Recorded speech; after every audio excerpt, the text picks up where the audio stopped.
നമസ്കാരം. സാഹിത്യ വാർത്തകളിലേക്ക് ഏവർക്കും സ്വാഗതം. ഞാൻ ദയായേടി. പ്രധാന വാർത്തകളിലേക്ക്. 58ാമത് ജ്ഞാനപീഠ പുരസ്കാരം ഗുൽസാറിനും രാംഭദ്രാചാരിക്കും.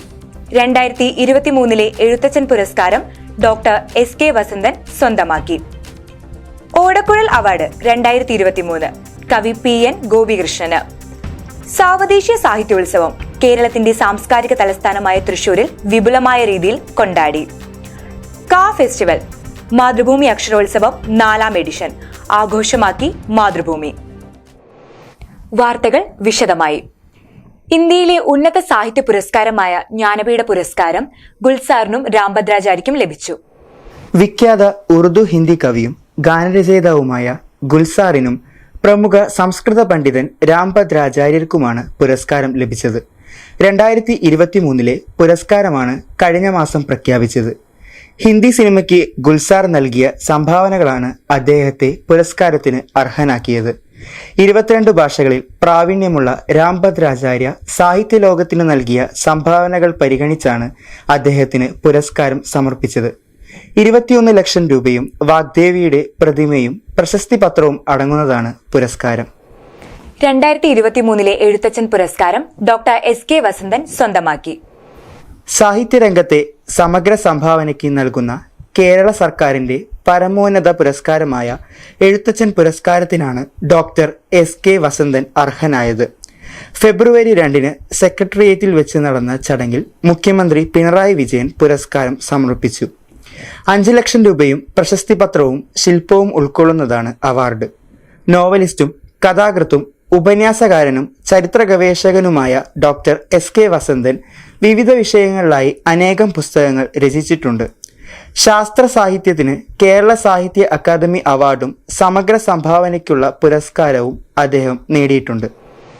ഓടക്കുഴൽ അവാർഡ് 2023 കവി പി.എൻ. ഗോപികൃഷ്ണന്. മഹാകവി ജി ശങ്കരക്കുറുപ്പിന്റെ സ്മരണയ്ക്ക് ഗുരുവായൂരപ്പൻ ട്രസ്റ്റ് നൽകുന്ന ഓടക്കുഴൽ പുരസ്കാരം പി.എൻ. ഗോപികൃഷ്ണന്. കവിത മാംസഭോജിയാണ് എന്ന കവിതാ സമാഹാരത്തിനാണ് പുരസ്കാരം. നമ്മുടെ കാലത്തിന്റെ സത്തയെ മൂടുന്ന പ്രച്ഛന്ന വേഷങ്ങളുടെ അടരുകൾ ചീന്തിയെറിയുന്ന സാമൂഹിക യാഥാർത്ഥ്യങ്ങളുടെയും ദർശനങ്ങളുടെയും ആഴമേറിയ ദർപ്പണങ്ങളാണ് ഗോപികൃഷ്ണന്റെ കവിതകൾ എന്ന് അവാർഡ് നിർണയ സമിതി വിലയിരുത്തി. 30,000 രൂപയും പ്രശസ്തി പത്രവും ഫലകവും അടങ്ങുന്നതാണ് പുരസ്കാരം. നേരിയ ചലനങ്ങളെ അതിന്റെ കണ്ണ് വിടാതെ അടയാളപ്പെടുത്തുന്നുണ്ട്.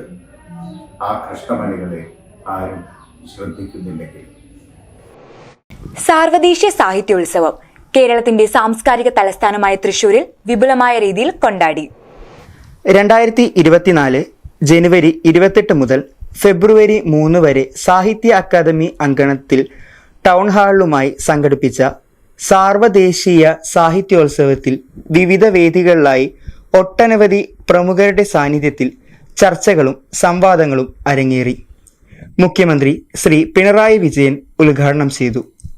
സാഹിത്യം, സംസ്കാരം, പുരോഗതി എന്നീ മേഖലകളെ അടിസ്ഥാനമാക്കി ഈ വർഷം ആരംഭിച്ച സാർവദേശീയ സാഹിത്യോത്സവം വരും വർഷങ്ങളിലും കൂടുതൽ മികച്ച രീതിയിൽ തുടരുമെന്ന് സംഘാടകർ അറിയിച്ചു. കാ ഫെസ്റ്റിവൽ മാതൃഭൂമി അക്ഷരോത്സവം 4ാം എഡിഷൻ ആഘോഷമാക്കി മാതൃഭൂമി. 4 ദിവസം ചിന്തയും സംവാദവും കഥയും കവിതയും നിറഞ്ഞു നിന്ന മാതൃഭൂമി അക്ഷരോത്സവം കനകക്കുന്നിൽ നടന്നു. മലയാളത്തിന്റെ പ്രിയ നടൻ മമ്മൂട്ടി ഉദ്ഘാടനം നിർവഹിച്ചു. മാതൃഭൂമി അന്താരാഷ്ട്ര അക്ഷരോത്സവത്തിന് ഐക്യദാർഢ്യം പ്രഖ്യാപിച്ചുകൊണ്ട് ലോകത്തിന്റെ പല കോണുകളിൽ നിന്നും നിരവധി പ്രമുഖർ കനകക്കുന്നിൽ ഒത്തുകൂടി. 10 വേദികൾ, 300 സെക്ഷനുകൾ, 400-ലധികം പ്രഭാഷകർ. ബഹുസ്വരത എന്ന വിഷയത്തെ സാർത്ഥമാക്കി ആശയങ്ങളും വാക്കുകളിലും വൈവിധ്യം നിറച്ചുകൊണ്ട് അക്ഷരോത്സവം സമാപിച്ചു. ഇനി പുസ്തക ലോകത്തിലേക്ക്. പൗലോ കൊയ്ലോയുടെ DC ബുക്സ് പ്രസിദ്ധീകരിക്കുന്ന മക്തൂബ് എന്ന പുസ്തകത്തിന്റെ പ്രീ പബ്ലിക്കേഷൻ ആരംഭിച്ചു. മനുഷ്യാവസ്ഥകളുടെ നിഗൂഢതകളെ തുറന്നു കാണിക്കുന്ന ഒരുപിടി കഥകളും ദൃഷ്ടാന്തങ്ങളും ഉൾക്കൊള്ളുന്ന കൃതിയാണ് മക്തൂബ്. OM കരുവാക്കുണ്ടിന്റെ ഇശൽ രാമായണം ഒലിവ് ബുക്സ് പുറത്തിറക്കി. രാമായണ കഥയുടെ ഇശൽ രൂപമാണ് ഈ പുസ്തകം. OP സുരേഷിന്റെ ഏറ്റവും പുതിയ കവിതാ സമാഹാരമായ പച്ചിലയുടെ ജീവചരിത്രം മാതൃഭൂമി ബുക്സ് പ്രസിദ്ധീകരിച്ചു. ജീവിതത്തെയും കാലത്തെയും അഭിവാദ്യം ചെയ്യുന്ന രചനകളാണ് പുസ്തകത്തിലുള്ളത്. ചണ്ടാല ഭിക്ഷുകിയും മരിക്കുന്ന പൗർണമിയും പി വത്സലയുടെ കഥാസമാഹാരം ബുക്കർ ബുക്സ് പ്രസിദ്ധീകരിച്ചു. 15 കഥകളാണ് പുസ്തകത്തിൽ ഉൾക്കൊള്ളിച്ചിരിക്കുന്നത്. MP മനോജ് എഡിറ്റ് ചെയ്ത സമത പുറത്തിറങ്ങി. ദളിത് ഗോത്ര ബഹുജന കഥകളാണ് പുസ്തകത്തിൽ.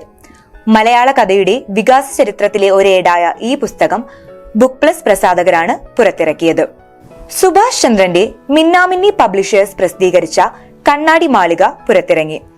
കുട്ടികൾക്ക് വേണ്ടി മുതിർന്ന സാഹിത്യകാരന്മാർ നിർവഹിച്ചിട്ടുള്ള ബാലസാഹിത്യ കൃതികളുടെ തുടർച്ചയാണിത്. പ്രധാന വാർത്തകൾ ഒരിക്കൽ കൂടി. 58ാമത് ജ്ഞാനപീഠ പുരസ്കാരം ഗുൽസാറിനും രാംഭദ്രാചാരിക്കും. 2023 എഴുത്തച്ഛൻ പുരസ്കാരം ഡോക്ടർ SK വസന്തൻ സ്വന്തമാക്കി. ഓടക്കുഴൽ അവാർഡ് 2023 കവി PN ഗോപികൃഷ്ണന്. സാവദേശീയ സാഹിത്യോത്സവം കേരളത്തിന്റെ സാംസ്കാരിക തലസ്ഥാനമായ തൃശൂരിൽ വിപുലമായ രീതിയിൽ കൊണ്ടാടി. ഫെസ്റ്റിവൽ മാതൃഭൂമി അക്ഷരോത്സവം 4ാം എഡിഷൻ ആഘോഷമാക്കി മാതൃഭൂമി. വാർത്തകൾ ഇവിടെ അവസാനിക്കുന്നില്ല. സാഹിത്യ ലോകത്തിലെ പുതിയ വാർത്തകളുമായി അടുത്ത മാസം. നന്ദി, നമസ്കാരം.